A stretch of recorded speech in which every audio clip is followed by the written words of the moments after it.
కళ్ళు మూసుకున్నట్టయితే ప్రార్థన చేసుకుందాం. పరిశుద్ధుడా, ప్రేమగల తండ్రి, ఉన్నతమైన దేవ, నీ విలువైన గొప్పదైన నీ నామానికి మహిమ ఘనత ప్రభావం చెల్లిస్తున్నాం. ఈ యొక్క మధ్యాహ్న కాల సమయంలో మీ సన్నిధానంలో చేరి మీ పలుకులు, మీ మాటలు, మీ వాక్యము మేము ధ్యానిస్తూ ఉండగా అల్పుడును దీనుడునైనా తండ్రి, మీరు నాతో ఉండి మీ సహాయాన్ని, మీ తోడ్పాటునిచ్చి ఏమాత్రము నన్ను నేను గనపరుచుకునే మాటలుగా నన్ను మరుగుపరిచి నీ పిల్లలతో మా అందరితో తేటగా మాట్లాడమని సహాయాన్ని కోరుకుంటూ ప్రాధేయపడుతూ బ్రతిమాలుకుంటూ ఈ చిన్న ప్రార్థన మీ పాదం చేర్చుకోమని క్రీస్తు పేరట అడుగు వేడుకు ప్రార్థిస్తున్నాము తండ్రి, ఆమెన్. దేవుని పిల్లలారా, దేవుని నామాన్ని బట్టి మనమందరూ దేవుని సన్నిధానంలో చేరి మరొక ఆదివారము దేవుని వాక్యాన్ని ఆలోచించడానికి దేవుడిచ్చిన అవకాశాన్ని బట్టి ఆయనకే మహిమ ఘనత ప్రభావములు చెల్లునుగాక, ఆమెన్. ప్రియ దేవుని సంగమా, ప్రతి ఒక్కరూ కూడా లోకంలో అన్ని విషయాల్లోనూ ప్రతి మనిషికి తృప్తిని కోరుకుంటాడు, సంతృప్తిని ఆశిస్తాడు. తృప్తి, సంతృప్తి అనేది లోకంలో చాలా విషయాలను బట్టి మనిషికి ఉండడం మనం చూస్తాం. అయితే తృప్తి విషయంలో ఒక ఆహారం తిన్న వ్యక్తి దగ్గరికి వెళ్ళామనుకోండి, ఒక్కొక్కసారి సందర్భాల్లో మనం మాట్లాడుతున్నప్పుడు, వింటున్నప్పుడు అక్కడక్కడ సరిగా పెట్టలేదండి, నాకు నచ్చలేదు, సంతృప్తి కలిగేది అంటారు. అంటే వారిలో ఏం కలగలేదంటే తృప్తి కలగల. ఎవరైనా వివాహం విషయంలో కానీ ఇతరత్ర సంబంధమైన లోక సంబంధమైన విషయాల్లో కానీ సంతృప్తికరంగా కొంతమంది ఉండకపోవడం మనం చూస్తూ ఉన్నాం ఈనాటికి. సంతృప్తి అనేది మనిషికి ప్రాముఖ్యంగా కనబడుతుంది. తృప్తి అనేది అవసరం, సంతృప్తి అనేది మానవ జాతికి జీవనానికి అవసరంగా అది ఒక మనుషుల జీవితాల్లో ఒక ముఖ్యమైనదిగా కనబడుతుంది. ఎందుకంటే సంతృప్తి లేని జీవితం నాకు ఇంకెందుకులే అనే భావన చాలామందిలో మనం చూస్తూ ఉంటాం. ఇలాంటి పరిస్థితుల్లో దేవుని వాక్యం మనతో మాట్లాడుతున్నప్పుడు, దేవుని వాక్యం మనతో చెబుతున్న సంగతులు మనం ఆలోచిస్తే సరైన సంతృప్తి ఎక్కడుందో ఆ సంతృప్తి ఏంటో మనం వెతకగలిగితే మన హృదయాలకు ఆనందాన్ని, సంతృప్తిని పొందుకుంటాం. సంతృప్తి అంటే లోకంలో చూస్తే అండి, ఆస్తి పట్ల లేకపోతే ధనం పట్ల తృప్తి అనేది మనిషికి లేకపోవడం చూస్తాం. చూడండి, ఎప్పుడైనా కొన్ని సంవత్సరాల క్రితం మేము కోర్టులో వేసామండి ఆస్తి గురించి, ఇప్పటికీ దాని తీర్పు రాలేదండి అంటూ ఉంటారు కొంతమంది. అంటే వారికి వాటి పట్ల ఏం కలగలేదంటే తృప్తి కలగల. ఎప్పుడైతే అది తీర్పు వస్తుందో అది మంచిగా వీరు అనుకున్నట్టుగా సానుకూలంగా రాగలిగితే వాళ్ళకి ఏమనిపిస్తుంది అంటే తృప్తి కలుగుతుంది. అలాగే సంపాదిస్తున్న ధనం విషయంలో కూడా నాకు మంచి జీతం ఇంకా రాలేదండి, నేను చదివిన చదువుకి సరైన ఉద్యోగం రాలేదండి, లేకపోతే నేను చేస్తున్న పనికి సరైన గిట్టుబాటు ధర ఇవ్వలేదండి, లేకపోతే ఏమంటారు ఉద్యోగానికి సంబంధించిన సరైన జీతం ఇవ్వట్లేదండి. ఒక రైతుని అడిగామనుకోండి, నేను కష్టపడ్డాను, 6 నెలల కష్టం నా జీవితంలో, నా ఈ యొక్క పంటలో సరైన గిట్టుబాటు ధర రాలేదని ఆందోళన చెందుతూ అసంతృప్తికరమైన జీవితంతో మాట్లాడుతున్న మాటలు మనం వింటాం. అయితే ఇవన్నీ సహజంగా మనకు కనబడుతూ ఉంటాయి. ఒక్కొక్కరిని అడిగామనుకోండి, చాలా కాలం నుంచి ఈ బలహీనతతో బాధపడుతున్నానండి, ఈ బలహీనత నా జీవితంలోంచి, నా శరీరం నుంచి వెళ్ళట్లేదు, నా జీవితం అసంతృప్తికరమైన మనసుతో నిండిపోతుంది, ఏంటండి అలాంటి పరిస్థితులు, ఏంటండి నా జీవితంలో ఇవంటే, ఒక్కొక్కరు చూడండి, అప్పుడప్పుడు ఎవరైనా జీవితంలోకి వెళ్ళినప్పుడు, నిన్నటి వరకు హాస్పిటల్లో ఉండొచ్చానండి, ఇక్కడి నుంచి నాకు తగ్గింది ఈ అనారోగ్యం, ఇక్కడి నుంచి ఆనందంగా ఉంటాను, ఇక్కడి నుంచి సంతృప్తికరంగా ఉంటానని భావనతో మాట్లాడుతూ ఉంటారు కొంతమంది. అయితే వీటన్నిటి గురించి వస్తే లోకంలో ఏది వెతికినా, ఏది చూస్తున్నా, ఏది చవి చూస్తున్నా, ఏది ఆలోచిస్తున్నా మన జీవితంలో దేని పట్ల మనకి తృప్తికరమైన జీవితం వస్తున్నట్టు మనకు కనబట్ల. ఒకవేళ వచ్చినా అది నిజమైన సంతృప్తిగా లేదు, కనబట్ల. ఎందుకంటే సరిపోద్ది ఇంకా అనుకునే తత్వం మనిషి జీవితాల్లో లోకంలో ఉన్న వాటి పట్ల కలగట్లేదు, కలగదు కూడా. కానీ నిజమైన సంతృప్తి ఎక్కడుందంటే దేవుని దగ్గర ఉంది. నిజమైన సంతృప్తి ఎక్కడుందంటే ఆయన దగ్గరే ఉంది. లోకంలో చూస్తే ఏమంటారో తెలుసా, తృప్తి అనేది మనశ్శాంతి పొందే ఒక సానుకూల భావోద్వేగం అంటది. సానుకూల భావోద్వేగం తృప్తి అనేది. అంటే లోకం వ్యక్తులు కూడా తృప్తి అనేది ఎలా అంటే సరిపోద్దులేరు, ఇంకా ఎందుకు, ఏమేమి కట్టేసి ఏం చేసేస్తావు, ఏమేమి సంపాదించి ఏం చేసేస్తావు, ఇంతవరకు నాకు సరిపోద్దండి. అక్కడక్కడ కొంతమంది పెద్దోళ్ళు, లేకపోతే కొంతమంది ఉద్యోగస్తుల్లో, లేకపోతే కొంతమంది ఒక ఉన్నతమైన ఆలోచన కలిగి వృద్ధాప్యంలోకి వచ్చిన వాళ్ళు మాట్లాడుతుంటారు, పెద్ద వయసులు గల. ఏమని, సరిపోద్దండి ఇంత సంపాదించాను, సరిపోద్దండి నా పిల్లలకి కావాల్సింది పెట్టాను, సరిపోద్దండి నా జీవితం. అంటే ఏం కలిగి ఉన్నాడంటే సంతృప్తి కలిగిన మాటలు మాట్లాడతాడు, కానీ ఆ బాహాటంగా అలా మాట్లాడగలుగుతాడు. కానీ వెనక్కి వెళ్ళి చూస్తే, ఆ వెనక ఇంకా జరుగుతున్న జీవిత సంబంధం చూస్తే సంతృప్తికరంగా కనబడకపోవడం మనం చూస్తాం. అయితే మనం నిజంగా దేవుని దగ్గరికి వెళ్ళి అడిగితే దేవుడు అంటాడో బైబిల్ ప్రకారం నిజమైన సంతృప్తి అనేది భౌతిక సంబంధమైన వస్తువుల వల్ల వచ్చేది కాదు. భౌతిక సంబంధమైన వస్తువులు అంటే ఏదైనా ఈ శరీరానికి, ఈ బ్రతుకుకి, మన కుటుంబానికి, మన మానవ జీవన శైలికి ఉపయోగపడే ఏ వస్తువులైనా అది నిజమైన సంతృప్తిని ఇవ్వదండి. అనుకుంటాం సరిపోద్దులేరా, అమ్మయ్య ఎప్పటి నుంచి అనుకుంటున్నాను ఒక బండి కొనుక్కున్నాను. అయిపోయిన తర్వాత కొంతకాలం పోయిన తర్వాత ఏమంటాడంటే, బండి కొనుక్కున్నాను కానీ ఇప్పుడు ఈ మోడల్ బాగలేదు కదండి. మనిషి జీవితం ఇంతే కదా. ఆహారం విషయంలో తింటాడు, సంతృప్తికరంగా సరిపోద్దమ్మా ఇంకా ఆహారం వద్దంటాడు. మళ్ళీ 2 గంటలు 3 గంటలు పోయిన తర్వాత మళ్ళీ ఆకలేస్తుంది. అంటే ఏ విషయంలో చూసుకున్నా మనం సంతృప్తికరమైన పరిస్థితి మనకి లోకంలో ఎదురవ్వట్లేదు. ఎందుకనంటే అది మానవ సహజ నైజంగా ముడిపడిపోయింది. కానీ వాటిని వైదొలగగలిగే, లేకపోతే వాటిని ఎదిరించగలిగే, వాటిని సాధించగలిగే, వాటి మీద మనము ధైర్యంగా వాటి పట్ల నిలబడగలిగే అసలైన సంతృప్తిని మనం పొందుకోగలిగే జీవితం ఉంది. అది ఎక్కడ దొరుకుతుందంటే దేవుని దగ్గర దొరుకుతుంది. ఎలా దొరుకుతుందంటే కొన్ని విషయాలు మనం ఆలోచించగలిగితే అది మన హృదయానికి తేటగా దేవుడు చెప్తాడు. చూడండి, పెళ్లి విషయాల్లో చాలామంది అనుకుంటుంటారు, బాబో నేను అలా చేయాలి ఇలా చేయాలని. సమయానికి వచ్చేటప్పటికి పెద్దలు మాట్లాడుతుంటారు చూడండి, ఒక స్త్రీయో లేకపోతే ఇంట్లో తల్లో లేకపోతే తండ్రో, నేను అనుకున్నానండి పలానా అమ్మాయికి ఇవ్వాలని అనుకున్నానండి. చేసిన తర్వాత కూడా ఎందుకు అలా లేదు అంటే వీళ్ళకి నచ్చినట్లుగా ఆ జీవితంలో వారు ఉండకపోవటం, లేకపోతే ఇంకొకటి ఏదో కారణం అసంతృప్తి. ఏమంటే ఆహార విషయంలో కూడా అంతే కదా. ఆకలితో ఉన్నవారికి మనం చేతినిన్నా డబ్బులు పెట్టామనుకోండి, ఏమంటాడు, చెప్పాలి మంచి ఎడారిలో ఉన్నామండి, మంచి ఎండలో ఉన్నాం. ఇప్పుడు మనకి ఎండ గురించి బాగా తెలుసు, ఎందుకంటే ఎండాకాలం వచ్చింది కాబట్టి. ఆ ఎడారిలో మంచి దాహంతో ఆకలితో ఉన్న వ్యక్తి కనిపించాడు మనకి. మన దగ్గర కట్టలు డబ్బులు ఉన్నాయి. ఆ వ్యక్తికి ఆహారం అవసరమై ఉంది, ఒక బాక్స్లో భోజనం ఉంది. ఏది అవసరం ఆ వ్యక్తికి? ఏది ఇస్తే సంతోషంగా ఫీల్ అయ్యి దాన్ని తీసుకోగలుగుతాడు? అది ఏది అవసరమో వ్యక్తికి దానిని మాత్రం పొందుకుంటే ఆ విలువ మనకు అర్థమవుతుంది. అవసరాన్ని బట్టి కాదు.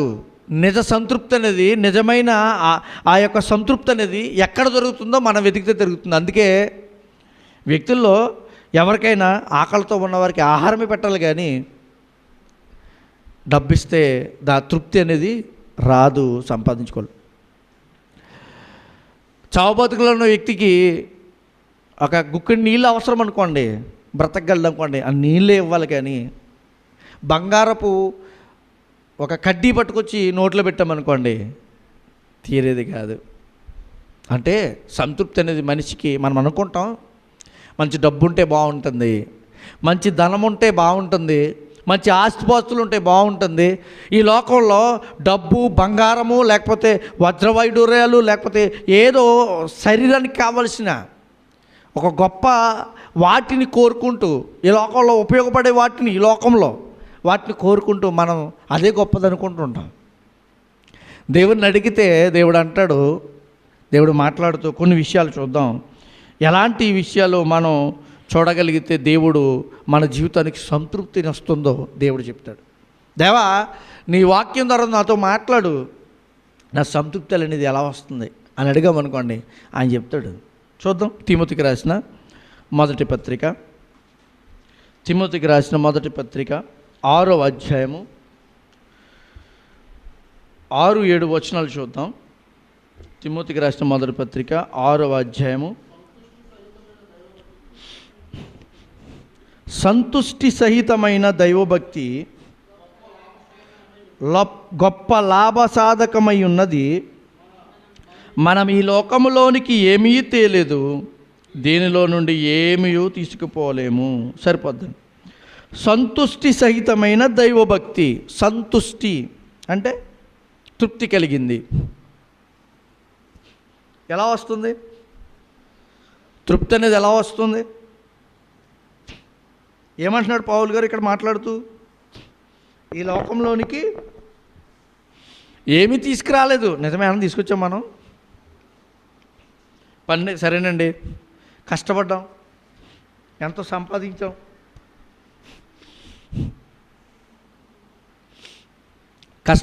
ఎంతో సంపాదించాం, ఈ లోకంలో ఎన్నో కూర్చుకున్నాం. ఏదైనా ఒక్కటి తీసుకెళ్ళగలమా? సూదు గుండె, పిన్నీసు,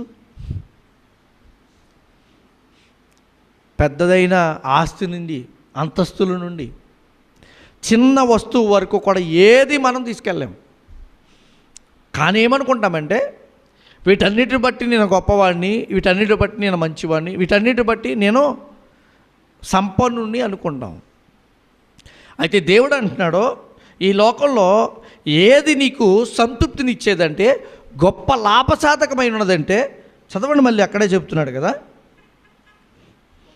సంతుష్టి సహితమైన దైవభక్తి గొప్ప లాభసాధకం. ఏంటది? దైవభక్తి. అంటే మనిషికి ఏముండాలి? వ్యక్తులకు ఏముండాలి? ఈ లోకంలో బ్రతుకుతున్న వారికి ఏముండాలి? ఏది సంతృప్తినిస్తుంది? దేవుడు చెప్తున్నాడు, నీకు దైవభక్తి కలిగి ఉన్నావు అనుకోండి, నువ్వు సంతుష్టికరమైన, అంటే దేవుడు మెచ్చుకోదగిన, దేవుడికి ఇష్టమైన, ఇతరులను దేవుని వైపు నడిపించగలిగిన దైవభక్తి నీలో ఉంటే అది నీకంట గొప్ప లాభసాధకం అంట. ఎందుకు లాభసాధకం అంటున్నాడో తెలుసా? ఈ లోకంలో లాభం అనేది ఏంటో తెలుసా? లాభం అంటారు ఏదన్నా విషయాల్లో వస్తున్నప్పుడు, ఇది లాభం రాసుకుంటారు, లేకపోతే ఈ లాభాన్ని ఆర్జించడానికి ప్రయత్నాలు చేస్తుంటారు. వాక్యం దగ్గరికి వెళ్ళి మాట్లాడితే పౌలు గారు అంటాడు, నాకు ఏదైతే లాభకరం అనుకుంటున్నానో దాన్ని పక్కకు పెట్టేస్తున్నాడు. లోక విషయంలోని. అందుకే గొప్ప సంతుష్టికరమైన లాభదాయకంగా ఉందంట, గొప్పగా ఉందంట అది. తర్వాత అంటున్నాడు, మనం ఈ లోకంలోనికి ఏమీ తేలేదు, దీనిలో నుండి ఏమీ తీసుకుపోలేము. కాగా అన్న వస్త్రములు గలవారమై ఉండి తృప్తి పొందుదుము. ఏముంటాయి తృప్తి అంట? డబ్బు, ఆస్తి, సంపన్నత, ఇవన్నీ ఉంటే తృప్తి అంటున్నా. తృప్తి అండి అని అడిగితే మనం అనుకుంటాం, నిజమైన తృప్తి అవి ఉంటే బాగుంటుంది. హోటల్ ఆస్తుంది, హాస్పిటల్కి వెళ్ళాం, అనారోగ్యం వచ్చింది, అయ్యా నీకు ఎంత కావాలో అంత డబ్బు ఇస్తాను, నేను బ్రతకాలి అన్నాను అనుకోండి. డాక్టర్ ఏమంటాడో తెలుసా? నా వంతు నేను చేస్తాను, తర్వాతదే పైవాడి చిత్తం. అంటే నువ్వు డబ్బు ఇచ్చినా నీ ఆరోగ్యాన్ని కొనుక్కోలేవు, నువ్వు డబ్బు ఇచ్చినా ఇంకొక స్థితిని నువ్వు, అంటే డబ్బుతో, ఈ లోకమైన వాటితో, ఈ లోక సంబంధమైన గొప్ప వాటితో, అంటే మనం అనుకునే వాటి గొప్పవి, వాటితో సంపాదించుకోవాలనేవి ఎన్నో ఉన్నాయి. ముఖ్యంగా చూస్తే ఆరోగ్యం సంపాదించుకోగలమా? చెప్పండి. దేవుడు ఇవ్వకపోతే మనకు సంపాదించుకోగలమా? అదే అంటున్నాడు పౌలు గారు అంటాడు, అందుకే నేను ఏ స్థితిలో ఉన్నాయా నీకు స్తోత్రం చెల్లిస్తున్నాను. చూడండి, ఫిలిప్పీయులకు రాసిన పత్రిక 4వ అధ్యాయము 11-12 వచనాల్లో మాట్లాడతాడు. చూడండి, ఫిలిప్పీయులకు రాసిన పత్రిక 4వ అధ్యాయము 11-12 వచనాలు. నాకు కొదువ కలిగినందున నేనే ఇలాగూ చెప్పట్లేదు. ఇక్కడ నుంచి చదవండి. నేనే స్థితిలో ఉన్నాను, ఆ స్థితిలో సంతృప్తి కలిగి నేర్చుకొని ఉన్నాను. ఏం చేస్తున్నాడంట? ఏ స్థితిలో ఉన్న సంతృప్తి కలిగి ఉన్నాడంట. ఎందుకని? పౌలు గారికి బాగా డబ్బున్న స్థితి తెలుసు, లేని స్థితి కూడా తెలుసు. చదవండి. దీన స్థితిలో ఎరుగుదును, సంపన్న స్థితిలో ఎరుగుదును. ప్రతి విషయంలో అన్ని కార్యములలో కడుపు నిండి ఉండుటకును, ఆకలిగొను ఉండుటకును, సమృద్ధి కలిగి ఉండుటకును, లేమిలో ఉండుటకును నేర్చుకొని ఉన్నాను. ఎలా వచ్చింది ఇతనికి? ఎలా వచ్చింది? అతను నేర్చుకున్నాడంట. దేన్ని బట్టి నేర్చుకున్నాడు? భక్తిని బట్టి. ఏ భక్తి ఉంది ఆయనకి? దేవుడంటే భక్తి ఉంది. ఆ విషయాల్లో ఆయన ఏం నేర్చుకున్నాడో తెలుసా? ఒకప్పుడు సంపన్నతగా బ్రతికాడు, ఇప్పుడు అటన్నిటిని విడిచిపెట్టి దేవుని కోసం బ్రతుకుతున్నాడు. పని చేశాడంట. అతనితో ఉన్న వారికి ఆహారం పెట్టడానికి డేరాలు కుట్టాడంట. అంటే ఏం తెలుసు ఆయనకి? అటు సంపన్నతలో ఏ పని చేయకుండా కూర్చుని బ్రతకగలిగే స్థితి తెలుసు.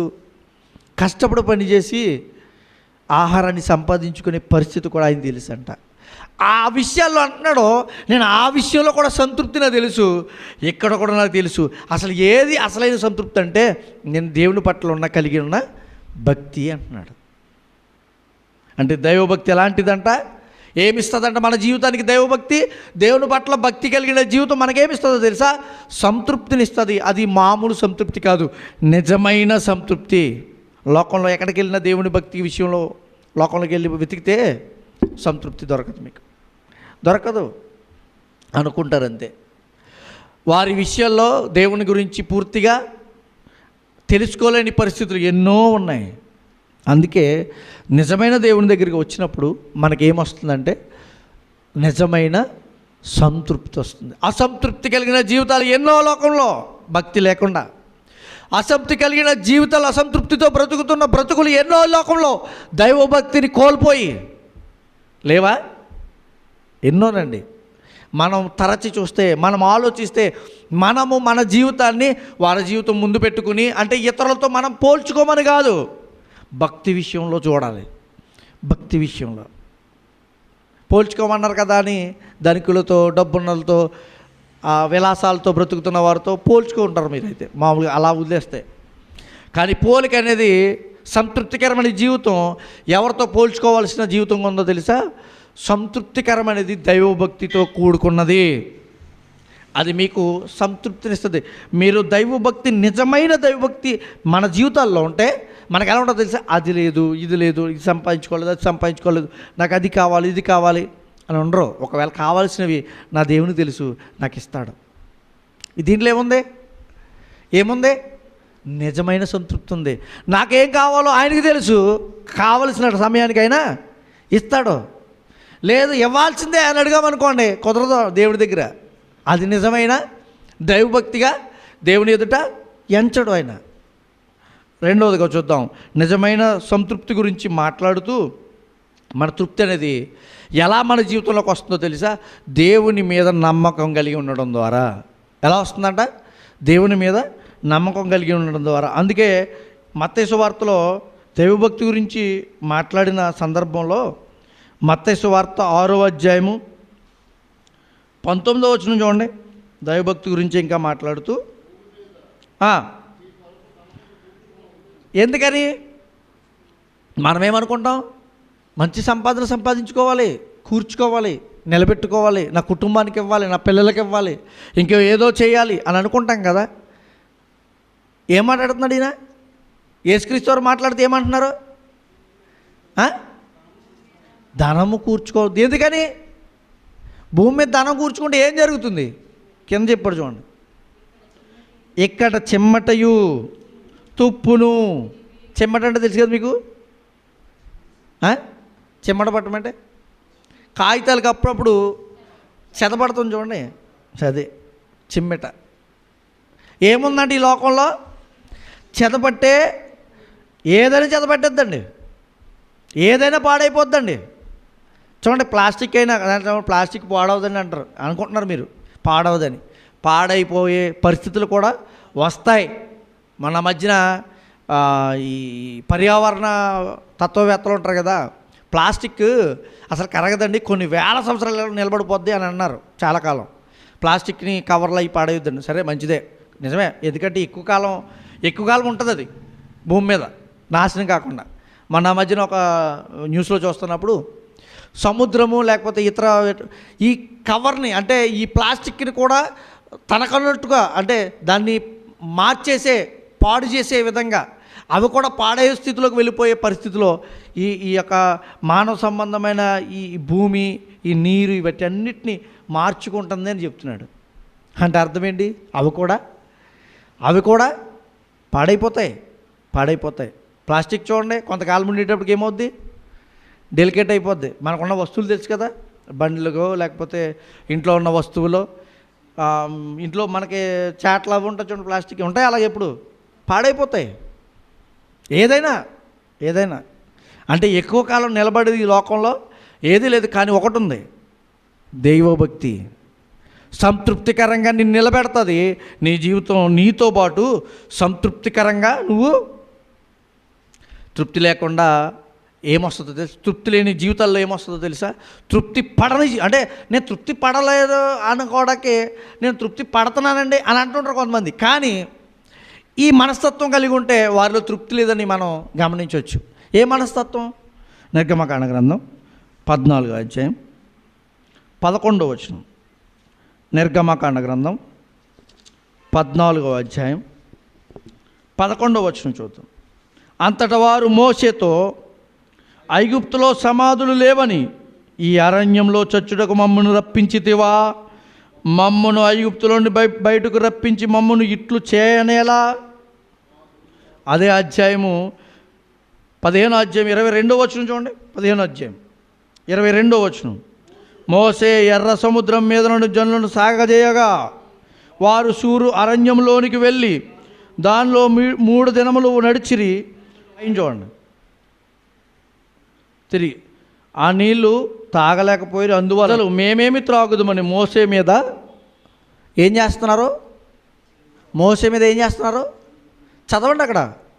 సనుగు కొనగా. సంతృప్తికరమైన జీవితంలో ఏముంటుందో తెలుసా? సనగడాలు ఉండవు. సంతృప్తి నువ్వు జీవితంలో నువ్వు పొందుకోకపోతే, నువ్వు అనుభవించకపోతే, నిజమైన దైవభక్తి సంబంధమైన సంతృప్తి నీలో లేకపోతే నీ నోట్లోంచి ఏమొస్తుంది తెలుసా? సనుగు మాటలు వస్తాయి. ఎప్పుడైనా నువ్వు సనుగుతున్నావేమో ఆలోచించుకో. ఇతరుల పట్ల, నీ కుటుంబంలో ఉన్న వ్యక్తుల పట్ల, నీ కుటుంబంలో ఉన్న నీ బంధువుల పట్ల, లేకపోతే నీకున్న ఆస్తిపాస్తుల పట్ల, నీకున్న ఈ సమృద్ధిని పట్ల, ఈ సరిపోలే, నాకేమిచ్చావు, నాకేం తిన్నాను, నేనేం చేశాను, నేనేం బ్రతికాను, నాకేముంది అనే సనుగు జీవితం నీలో ఉంటే దేవుడు మాట్లాడుతున్నాడు ఈరోజు. అది ఏమంటున్నాడో తెలుసా? నీ భక్తి సంతృప్తి భక్తి కాదు. నీలో ఉన్న భక్తి నిన్ను సంతృప్తిపరచట్లే. అంటే అర్థం ఏంటంటే నువ్వు సంతృప్తికరమైన భక్తిని వెతకాలి. సంతృప్తికరమైన జీవితపు భక్తిని నీలో నింపుకోవాలి. ఇది అడుగుతున్నాడు దేవుడు. లేదు నీలో. చూద్దాం, సంతృప్తిగా మాట్లాడిన ఒక వ్యక్తి మాటలు చూద్దామా? సంతృప్తికరంగా ఏ స్థితిలో మాట్లాడారో చూస్తారా మీరు? ఆయన ఆ స్థితిలో ఉండి మాట్లాడుతున్నాడంటే మీరైతే మామూలుగా, మనమైతే అలా మాట్లాడం. యోబు గ్రంథం 1వ అధ్యాయం 21వ వచనం. యోబు గ్రంథం 1వ అధ్యాయం 21వ వచనం. ఇలా మాట్లాడేవారు ఎవరున్నారండి ఈ లోకంలో? చదవండి. నేను నా తల్లి గర్భములో నుండి దిగంబరినే వచ్చి తిని, దిగంబరినే అక్కడికి తిరిగి వెళ్ళెదను. యెహోవా ఇచ్చెను, యెహోవా తీసుకొని పోయెను, యెహోవా నామమునకు స్తుతి కలుగునుగాక. ఏంటి అన్నీ పోగొట్టుకున్న తర్వాత పిల్లలు మనమైతే ఏదైనా చిన్న బిడ్డకి ఏదైనా చిన్న గాయం కలిగింది అనుకోండి, ఏం చేశాడు, నాకేం జరిగింది, ఏమి ఇచ్చాడు దేవుడు? ఏంటి నీ బిడ్డ, నీ పిల్లవాడు, లేకపోతే నీ కుమార్తె, వారికి కలిగిన బాధను బట్టి దేవుడిని నిందించడం ఏంటి? అంటే అందరి పిల్లలు బాగున్నారు, నాకే కలవాలా అంటే అర్థం ఏంటో చెప్పనా? నీలో ఉండే భక్తి నిన్ను బ్రతికించే మాటలు మాట్లాడట్లా. అందుకే చెప్తున్నాడు దేవుడు ఈరోజు. ఏంటి ఇది? సంతృప్తి అనేది భక్తి విషయంలో నీకు రావాలంటే ఇదిగో యోబు గారు లాంటి వాడిని చూడు. సంతృప్తి అనేది నీ జీవితంలో బలపడాలంటే అనేక మంది ఉన్నారు భక్తులు ఇలాగా బైబిల్లో. మరొక విషయాన్ని కూడా చూద్దాం. ఇంకా సంతృప్తి అనేది ఎక్కడ దొరుకుతుందని మనం దేవుణ్ణి అడిగితే, ఒకసారి కీర్తనల గ్రంథం 16వ అధ్యాయం 11వ వచనాన్ని చూద్దాం. కీర్తనల గ్రంథం 16వ అధ్యాయం 11వ వచనం. జీవ మార్గములు నీవు నాకు తెలియజేసేదవు, నీ సన్నిధిని సంపూర్ణ సంతోషం కలదు. ఎక్కడంట? నీ సన్నిధిని అంటే ఆయన సన్నిధానంలో ఆయన దగ్గర ఆయన సన్నిహితంగా బ్రతికినప్పుడు ఏమొస్తుంది? సంపూర్ణ సంతృప్తి. అదే నిజమైన సంతృప్తి. అంటే దేవుడు లోకంలో ఉన్న వాటి విషయంలో పొందుకున్న ఆ ఆనందం దేవుని దగ్గర ఉండదు. లోకంలో విషయంలో వాటిలో పొందుకున్న ఆనందం ఆ కాసేపు ఉంటుంది, కొన్ని రోజులు ఉంటుంది, కొద్ది కాలం ఉంటుంది, అంతే. తర్వాత మళ్ళీ మారిపోతుంది, ఆ సంతృప్తి ఉండదు. కానీ దేవుని దగ్గర, దేవుడి సన్నిధానంలో దేని యొద్ద ఉండేది ఏంటో తెలుసా? పూర్తిగా సంపూర్ణమైన ఆనందం, సంతృప్తి. ఇది ఎక్కడ దొరుకుతుందంటే దేవుని దగ్గర. అందుకే దేవుని సన్నిధానంలో శాశ్వతంగా ఉండేదే ఏంటంటే సంతృప్తి. లోకంలో ఎక్కడ దొరకదండి, లోకంలో దొరకదండి. ఒక సినిమాకి వెళ్ళినా, లేకపోతే ఇంకో దానికి వెళ్ళినా, లేకపోతే ఆహ్లాదకరంగా ఒక బీచ్కి వెళ్ళినా, వేరే దేశాన్ని చూడడానికి ఆ ప్రాంతాలు తిరిగినా ఆ కాసేపే. కానీ ఆ ఆనందం సంతృప్తికరమైన మనస్సును మనకు స్థిరపరచదు. ఏది ఇస్తుందంటే దేవుని సన్నిధ్యం, దేవునితో బ్రతకడం, దేవుని సన్నిధిలో మెలవడం. చూడండి, దేవుని సన్నిధానానికి వచ్చాం, మన మనసులు ఎలా ఉన్నాయి ఇప్పుడు? మన మనసులో ఏం ఆలోచిస్తున్నాయి ఇప్పుడు? ఏం లేవు, ప్రశాంతమైన ఆలోచనలు ఉన్నాయి. లోకంలోకి వెళ్తే ఎన్నో బాధలు, పనులు, ఆలోచనలు, తలంపులు, పరిస్థితులు, బాధలు, అప్పులు, అనారోగ్యాలు ఎన్నో బయటపడుతూ ఉంటాయి. కానీ దేవుని సన్నిధానంలో ఉన్నప్పుడు మాత్రం మనకు ఉండే ఆ సంతృప్తి చూడండి ఎంత ఆనందంగా కనబడుతుందో. చాలామంది ఇది కోల్పోతుంటారు సన్నిధానం రావడానికి, వాళ్ళకి తెలియదు. మీకు కూడా తెలుసా? ప్రశాంతంగా బ్రతికేవాడు ఎక్కువ కాలం బ్రతుకుతాడని లోకంలో వాళ్ళు ఏం చేస్తున్నారంటే అధ్యయనాలు చేస్తున్నారు. మనసును ప్రశాంతంగా బ్రతికేవాడు మనసును ప్రశాంతంగా పెట్టుకుని ఎలా సాధ్యమవుతుంది? అందుకే యోగాలు, మెడిటేషన్లు ఇవన్నీ వచ్చినాయి లోకంలోనికి. నిజంగా మెడిటేషన్ చేస్తే నువ్వు బ్రతుకుతావో లేదో పక్కకు పెడితే,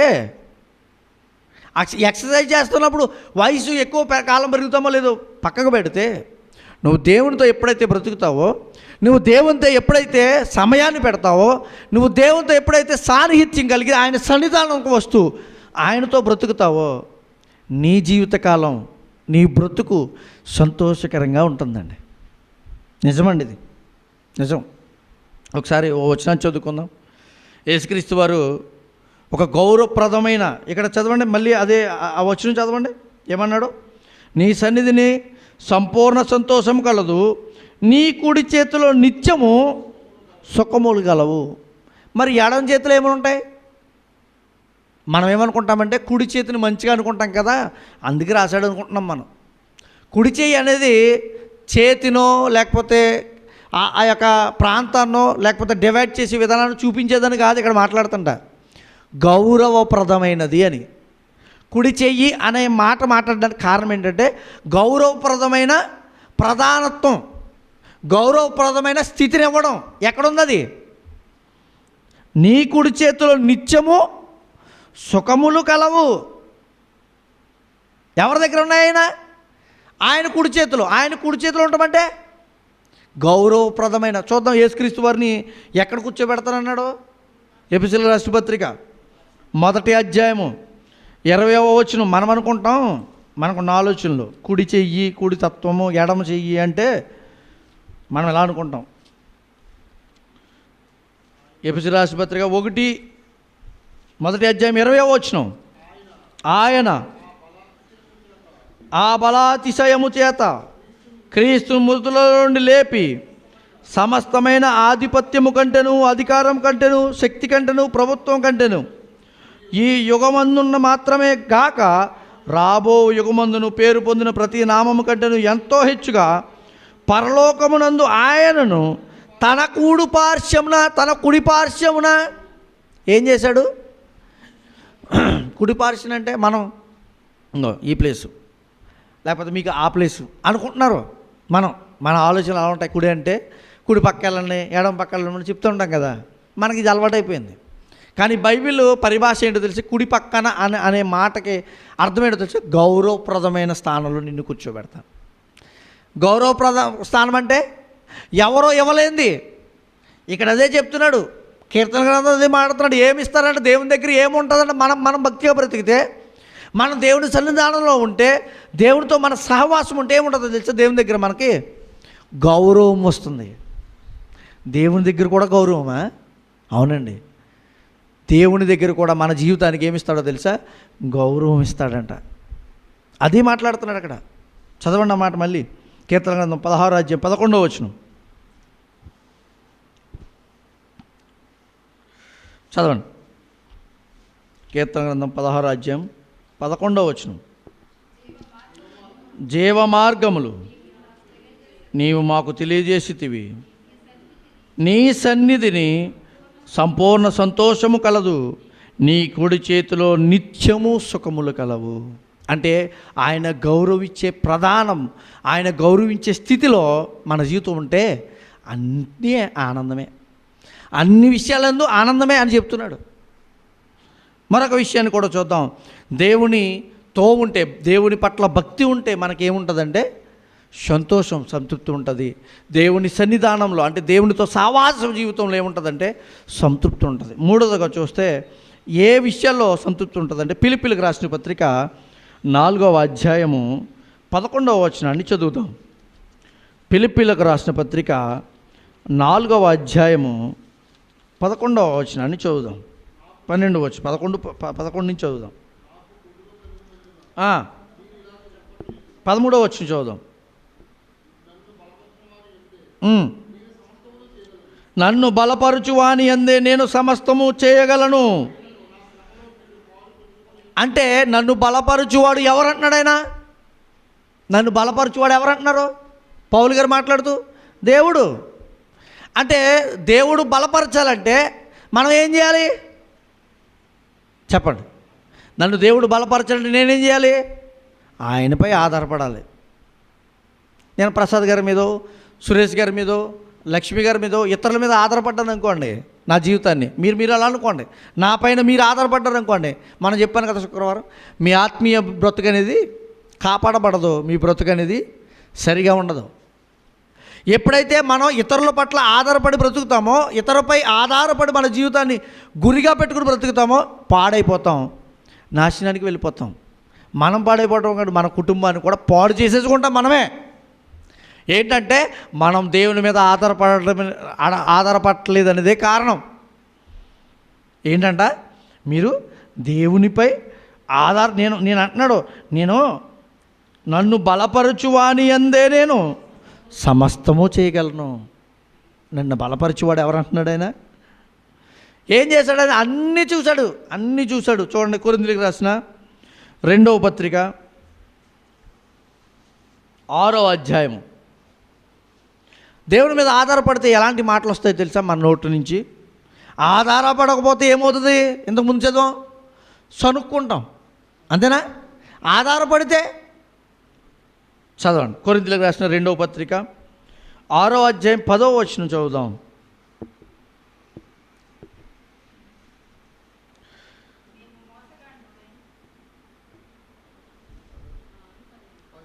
8వ వచనం చదువుదామండి. సుకీర్తి దుష్కీర్తుల వలనను దేవుని పరిచారకులమై ఉండి అన్ని స్థితులలోనూ మమ్మను మేమే మెప్పించుకొనుచున్నాము. మేము మోసగాడ్రమై ఉన్నట్లుండి సత్యవంతులము, తెలియబడని వారమైనట్లుండి బాగుగా తెలియబడిన వారము, చనిపోని వారమైనట్లుండి ఇదిగో బ్రతుకుచున్న వారము, శిక్షింపబడిన వారమైనట్లుండి చంపబడని వారము, దుఃఖింపబడిన వారమైనట్లుండి ఎల్లప్పుడూ సంతోషము గలవారము. ఎందుకు మాట్లాడుతున్నాడో తెలిసి ఈ మాట? దేవుని మీద ఆధారపడ్డాడు. ఆ స్థితిలో ఈయన ఏమనుకుంటున్నాడో తెలుసా? బాధ కలిగింది, ఇది నాకు సంతోషం అనుకుంటున్నాడు. దుఃఖం వచ్చింది, ఇది నాకు దేవుడిచ్చిన గొప్ప భాగ్యం అనుకుంటున్నాడు పౌలు గారు. దుఃఖపడినట్లుండి అంటే వాడికి ఏముందిరా, వాడు ఎంతటి వాడురా అని లోకంలో హీన పరిస్థితుల్లో చూస్తూ ఉంటారు మనల్ని. అలాంటి పరిస్థితుల్లో కూడా నువ్వు ఎలాంటి వాడో తెలుసా? బలము కలిగిన వాడు. ఎప్పుడు ఆయనపై ఆధారపడితే, నీపై నువ్వు ఆధారపడినా ఇతరులపై ఆధారపడినా నీకు అలాంటి సంతృప్తి రాదు. ఎల్లప్పుడూ సంతోషించు వారము, దరిద్రులమైనట్లుండి అనేకులకు ఐశ్వర్యం కలిగించు వారము. నిజమే కదా? దరిద్రం, మన దగ్గర డబ్బులు ఏం లేవు, మామూలు వయసులమే. కానీ ఇతరులకు ఐశ్వర్యం ఏం కలిగించగలవు? రక్షణ. డబ్బు ఇస్తుందా రక్షణ? ధనం ఇస్తుందా ఆ రక్షణ? ఆస్తులు ఇస్తాయా రక్షణ? లోకంలో చదువులు లేకపోతే జ్ఞానము లోకంలో గొప్పది అనుకున్నది ఇస్తుందా రక్షణ? కానీ ఇవ్వదు. మనం ఇవ్వగలం. ఎలాగో తెలుసా? దరిద్రమైనట్టుండి ఇతరులకు ఐశ్వర్యం కలిగించేవారమంట. వాళ్ళని బ్రతికిస్తాం పరలోకంలో అనేక యుగాలు. ఎలా జరుగుతుందంటే ఇది దేవునిపై ఆధారపడటం వల్ల. పౌలు గారు అదే అంటున్నాడు, నేను ఆధారపడ్డాను, అనేక మందికి మార్గాన్ని చూపించాను. నేను ఆధారపడ్డాను, అనేక మందికి సంతృప్తికరమైన స్థితిని నా ద్వారా దేవుడు జరిగించాడు. మళ్ళీ కూడా నేనే అంటలేదు, ఆయన నా ద్వారా దేవుడు జరిగించిన కార్యాలు అంటాడు. హెబ్రీయులకు రాసిన పత్రిక 13వ అధ్యాయము 6వ వచనాన్ని కూడా ఒకసారి చూద్దాం. హెబ్రీయులకు రాసిన పత్రిక 13వ అధ్యాయము 6వ వచనం. ఎడబాయను అని ఆయనే చెప్పెను కదా. పైన చదవండి. నిన్ను ఏమాత్రమును విడువను, నిన్ను ఎడబాయనని ఆయనే చెప్పెను కదా.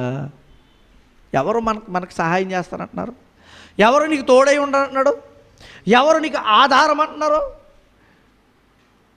భార్యో, పిల్లలు, భర్తో, కుటుంబస్తులు, తల్లిదండ్రులు అనుకుంటే వారు కొంతకాలమే ఉంటారు.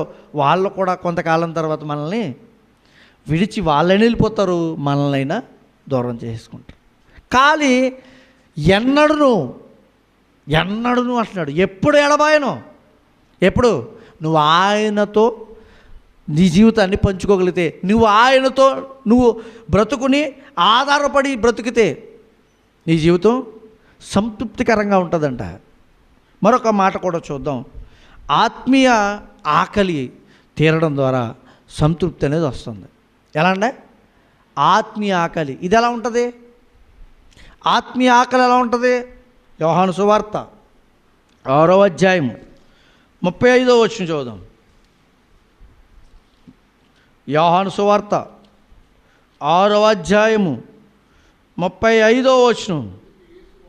అందుకు యేసు వారితో ఇట్లా, నేను జీవాహారము నేనే, నా యొద్దకు వచ్చాడు ఏమాత్రమును ఆకలి కొన్నాడు.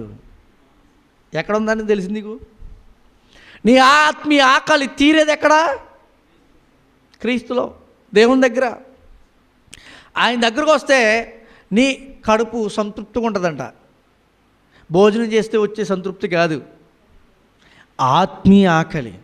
ఇది ఎక్కడ తీరుతుందంటే, ఈ సంతృప్తి ఎక్కడ వస్తుందంటే, లోకంలో ఆత్మీయ ఆకలి తీరే పరిస్థితే లేదు. ఎక్కడ ఏం వెతికినా, ఏ పరిస్థితిలో చూసినా, ఎలాంటివి మీరు కనుగొన్నా, ఎలాంటి పరిస్థితులు మీరు తెలుసుకున్నా, మన జీవితాన్ని వాటిని ఆత్మీయంగా మనం బలపరిచే శారీరకంగా సంతృప్తిని కొంతవరకు ఇవ్వచ్చేమో, కానీ ఆత్మీయంగా సంతృప్తి అనేది దొరకదు, పొందుకోలేము వాటి దగ్గర. అందుకే అంటున్నాడు ఇక్కడ, జీవాహారం నేనే, జీవాహారము నేనే. చూడండి చదవని ఏమన్నాడు? నా ద్వారా, నా యొద్దకు వచ్చేవాడు ఏమాత్రము ఆకలి కొనడు, నా యందు విశ్వాసం ఉంచువాడు ఎల్లప్పుడూ దప్పికొనడు. మీరు నన్ను చూచి తండ్రి చూచియుండి విశ్వసింపక ఉన్నారని మీతో చెప్పితిని. తండ్రి నాకు అనుగ్రహించిన వారందరూ నా యొద్దకు వచ్చురు. నా యొద్దకు వచ్చి వారిని నేను ఎంత మాత్రమును బయటకు త్రోసివేయను. యేసుక్రీస్తు వారు మాట్లాడుతూ, నేను జీవాహారం, నా దగ్గరికి ఎవరై వస్తారో సంతృప్తికరంగా ఉంటారు. అంటే ఉన్న వాటితో ఏం జరుగుతుందంటే మనకి సంతృప్తికరమైన మనస్తత్వాన్ని మనలో నేలకొల్పుతుంది దేవుని వాక్యం. నిజమే కదా? మరి దేవుని తెలియకముందు మీ మనసులు ఎలా ఉన్నాయి? నా మనసు అయితే చాలా ఏదో డబ్బు సంపాదించేయాలి, ఏదో చేసేయాలి, మంచి మంచి బండ్ల మీద తిరగాలి, కార్ల మీద తిరగాలి, లేకపోతే ఏదో గొప్ప స్థానాన్ని పొందుకోవాలి, ఎన్నో ఉండేవి. అవన్నీ ఎక్కడికి వెళ్ళిపోయినా కనపట్లేదు నాకు. నిజమండి, అడగండి. ఎప్పుడైనా మాట్లాడుతున్నాం, నేను అది సంపాదించాలి, నీది కొంటాను, ఏదేదో చేస్తాను అని ఎప్పుడైనా అంటున్నాను. ఎందుకు చెప్పనా? దేవుడు నాకు అవసరమైన వాటిని దేవుడు ఇవ్వాలనుకున్నప్పుడు ఇస్తాడు. అదే నా నమ్మకం, అదే నా విశ్వాసం, అదే దేవుని యందు నేను పొందుకునే స్థితి. ఇదే నేను కలిగి ఉంటాను. ఆ మనస్తత్వాన్ని నాలో పెంపొందించింది ఏంటో తెలుసా? దైవభక్తి. అంతే, నా గొప్పదనం కాదు. మళ్ళీ ఈయన గొప్పడు అనుకుంటున్నాడండి అనుకోకండి. ఈయన గొప్ప తీసి నేనేమాత్రం వాడిని, ఏ పార్టీ వాడిని? ఆయన ముందు నన్ను నిలబెట్టి నడిపిస్తున్న ఆయన గొప్పవాడు. మీ ప్రజలైన మీ అందరి ముందు, లేకపోతే సమాజం ముందు నన్ను ఇలా నిలబెట్టిన వాడు ఆయన గొప్పవాడు. ఇది ఎలా పొందుకుంటామంటే దైవభక్తితో. ఆ సంతృప్తికర మనసు ఎలా వస్తుందంటే దేవుడు ఇవ్వడం ద్వారా. మనం ఆయన మీద ఆధారపడితే అలాంటి మనస్తత్వం మీలో వస్తుంది. మీరు దాన్ని రుచి చూడగలరండి, రుచి చూడగలరు. ఒకవేళ ఏదైనా ఇబ్బంది వచ్చిందా వాటిలో మీకు సంతృప్తికరమైన పరిస్థితిని ఆయన కనుగొంటాడు ఆయన, నువ్వు కాదు. ఆయన కనుగొంటే అసలు అది తీర్చడంలో ఏమైనా మనం కనుక్కుంటే మనం ఏం చేయలేం.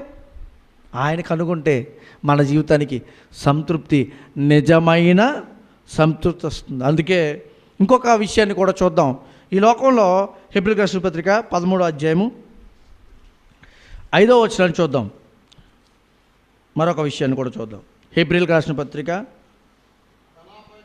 13:5 ధనాపేక్ష లేని వారై మీకు కలిగిన వాటితో, అంటే సంతృప్తి ఎలా వస్తుందో తెలుసా? ఉన్న వాటితో సంతృప్తి అన్నాడు. ఇవి కూడా లేనివారు ఎంతమంది ఉన్నారు? ఉదాహరణకి మనం బట్టలు, ఇల్లు లెక్క పెడదాం. సమాజంతో పోల్చొద్దాం. పోనీ మామూలుగా మనకంటే ఉన్నతమైన వారిని పోల్చకండి. నిన్న మొన్నటి దాకా అప్పుడప్పుడు ఇంకా కూడా కొన్ని దేశాల్లో, లెబనాన్ వంటి దేశాలు, ఇరాక్ వంటి దేశాల్లో యుద్ధాలు జరుగుతున్నాయి. అక్కడ ఉన్న పరిస్థితులు మీరు ఒకసారి చూడండి. ఒకప్పుడు బాగా సంపన్నంగా డబ్బులు మంచి మంచి బంగళాల్లో, బిల్డింగుల్లో బ్రతికారు వాళ్ళు. ఈరోజు కూర్చోవడానికి, నిలబడడానికి, పడుకోవడానికి స్థలం లేక ఎంత బాధలు పడుతున్నారో చూడండి. అంటే అర్థం ఏంటో తెలుసా? ఏమున్నా వాటిలో సంతృప్తి లేదు. ఎంత ధనం ఉన్నా నీకు సంతృప్తి రాదు. ధనాపేక్ష లేని వారై ఉన్న వాటితో సంతృప్తికరంగా బ్రతకండి. ఇది మీకు ఇచ్చేది ఎవరో తెలుసా? దేవుడు. ఎలా ఇవ్వగలడు? ఆయన మీద నమ్మకం ఉంటే డబ్బు ఇస్తాడో, ఆస్తులు ఇస్తాడో, ఏవో ఇస్తాడు కాదు. అవన్నిటికంటే ముఖ్యమైనది సంతృప్తి అండి. డబ్బు ఉన్నవాడి దగ్గరికి వెళ్ళి అడగండి, మీరు సంతృప్తిగా జీవిస్తున్నారా అంటే ఏదో ఒకటి చెప్తాడు. మా పిల్లోడు ఇలా ఉన్నాడండి, లేకపోతే నా కుటుంబంలో ఎలా ఉందండి, లేకపోతే నా ఆరోగ్యం ఎలా ఉందండి. మరి డబ్బు ఉంది కదా, ఏం డబ్బు ఉంటే లాభమండి, ఇన్ని లక్షలు అయ్యిందండి. ఈ మధ్యనే నిన్న ఓ చోట విన్నానండి. తీసుకెళ్లారు హాస్పిటల్లో, డబ్బు ఖర్చు పెట్టారు, లాస్ట్కి మనిషి దక్కలేదు. ఒక వ్యక్తి ఎవరో మాట్లాడుతున్న మాట వింటే నేను చెప్తున్నాను. డబ్బు ఖర్చు పెట్టినా ఏం పొందుకోలేకపోతున్నారు? స్వస్థత పొందుకోలేకపోతున్నారు. బాధపడుతూ ఒక స్త్రీ చెప్పిందంట. ఒక ఆవిడ, ఆయన చెప్తున్నప్పుడు మాట ఏంటంటే, ఒక ఆమె కూర్చుంటే ఏంటమ్మా ఏమైందంటే, 10 లక్షలు ఖర్చు అయిందండి నా భర్త, పరిస్థితి బాగాలేదు. అంటే చూడండి, సంతృప్తి అనేది ఈ లోకంలో వేటిలో వెతికినా మనకి దొరకకపోగా మనకి అసంతృప్తితో మన జీవితాన్ని మనం పాడు చేసుకుంటాం. కానీ దేవునితో నువ్వు ఎప్పుడైతే బ్రతుకుతావో, దేవునితో ఎప్పుడైతే దైవభక్తి కలిగి నువ్వు బ్రతుకుతావో, దేవుడి సన్నిధానంలో దేవునితో సహవాసం కలిగి ఉంటావో, దేవుడు అడిగిన వాటితో నీ తృప్తి కలిగి నువ్వు బ్రతుకుతావు, దేవుడు ఇచ్చిన వాటితో ఆయనపై ఆధారపడుతూ నువ్వు సంతోషంగా ఉండగలుగుతావో, నీ బ్రతుకు, నీ కుటుంబము సంతృప్తికరమైన, మామూలు సంతృప్తి కాదు, నిజమైన సంతృప్తికరమైన జీవితంతో నీ బ్రతుకు వెలసిల్లుతుందండి లోకంలో. అంతేకాదండి, దేవుడిచ్చేది ఈ లోక సంతోషం వరకే అనుకుంటే కాదు. ఈ తృప్తి విషయంలో ఉన్నా లేకపోయినా నేను ఎలా బ్రతికేస్తున్నానండి, ఇదేనా నా జీవితం అనుకుంటే కాదు. పరలోకము, ఉన్నతమైన లోకానికి ఇవ్వబోతున్నాడు. ఆ లోకం ఈ లోకంలో ఏది పెట్టినా కొనలేనిది, ఈ లోకంలో ఎవ్వరు ఇవ్వలేనిది, ఈ లోకంలో ఎలాగ సంపాదించుకోలేనిది ఆయన నీకు ఇవ్వబోతున్నాడు. ఎలాగో తెలుసా? ఈ లోకంలో ప్రతిదాన్ని మనకి ఇవ్వగలుగుతాడండి. ఇవ్వలేడా? ఫిలిప్పీలకు రాసిన పత్రిక 4:19 చూడండి. ఫిలిప్పీలకు రాసిన పత్రిక 4 ఏంటంటే ఇవన్నీ చెప్తున్నారు దేవుడు నాకు ఏమివ్వడు ఈ లోకంలో అంటే, ఆయన ఏమో మామూలు వ్యక్తి అనుకుంటున్నారేంటి ఇవ్వకుండా ఉండడానికి. 4:19 ఫిలిప్పీలకు రాసిన పత్రిక. కాగా దేవుడు తన ఐశ్వర్యం చొప్పున క్రీస్తు యేసునందు మహిమలో మీ ప్రతి అవసరము తీరుస్తాడండి. ఎప్పుడు ఆధారపడితే.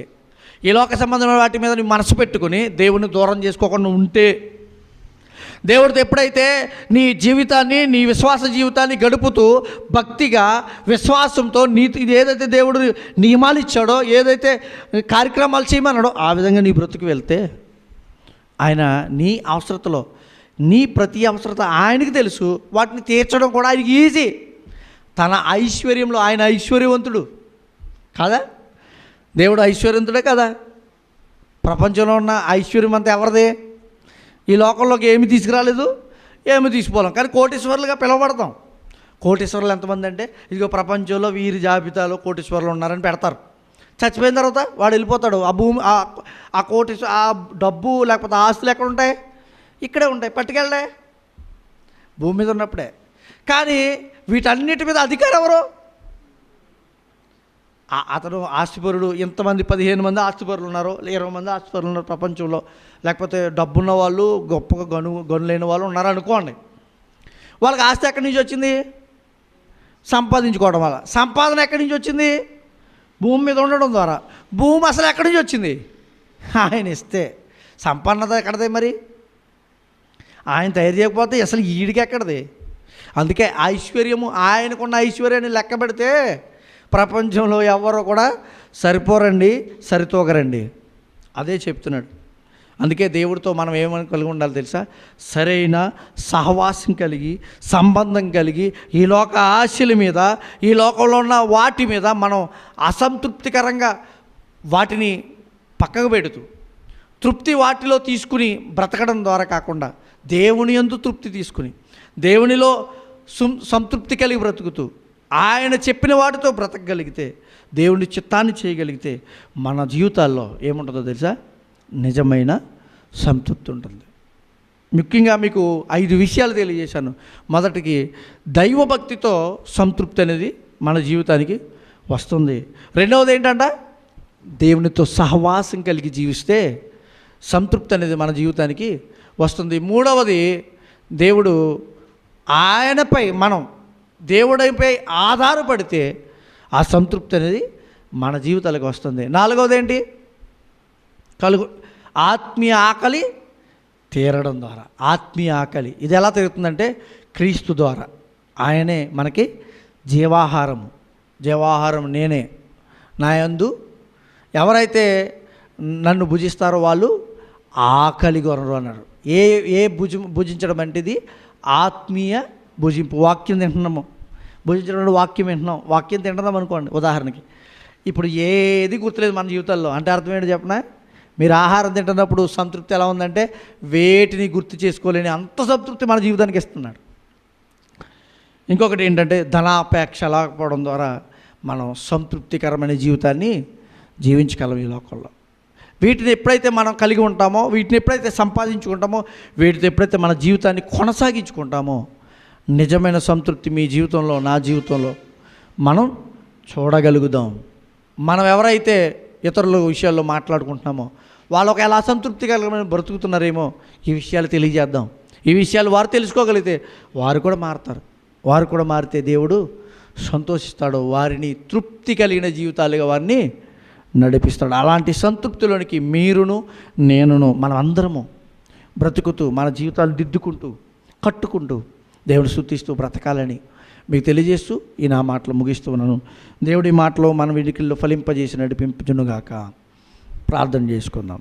ప్రేమగల తండ్రి, మహోన్నతుడా, నిజమైన సంతృప్తి అనేది నీ వాక్యం ద్వారా, మీతో సహవాసం ద్వారా, మీ సన్నిధానం ద్వారా తండ్రి, మిమ్మల్ని ఆధిక్యతగా మేము పెట్టుకుని నడిపిస్తున్న విధానం ద్వారా మేము పొందుకోగలమని మీ వాక్యం ద్వారా నేర్పించారు. నాన్న, ఈ మాటలు ఏమాత్రం వ్యర్థం కాకుండా మా జీవితాల్లో ఫలింపచేసి బలపరిచి ఆత్మీయంగా స్థిరపరిచి నీ వాక్యమని తండ్రి ఆ యొక్క ఆత్మీయ తండ్రి ఫలాన్ని, ఆహారాన్ని పొందుకున్న మేము సంతృప్తికరంగా జీవిస్తూ అనేక మందికి సంతృప్తిని అందివ్వగలిగే స్థితిలో మా ఆత్మీయ జీవితాలు బలపరచమని ఇవన్నీ ఈ మాటలే మాత్రం దుస్తులు ఎత్తుకుపోక మా హృదయాల్లో భద్రపరిచి బలపరిచి ఎంతవరకు మీరు మాట్లాడి నన్ను మరుగుపరిచిన విధానం బట్టి మీకు స్తోత్రాలు చెల్లించుకుంటూ, సహాయం చేసిన విధానాన్ని బట్టి మీకు స్తుతులు చెల్లించుకుంటూ మా రక్షకుడు మీ ప్రియకుమారుడని క్రీస్తు వారిపేట ఈ చిన్న ప్రార్థన బ్రతమాలకు వేడుకొచ్చున్నాము తండ్రి. Amen, amen, amen.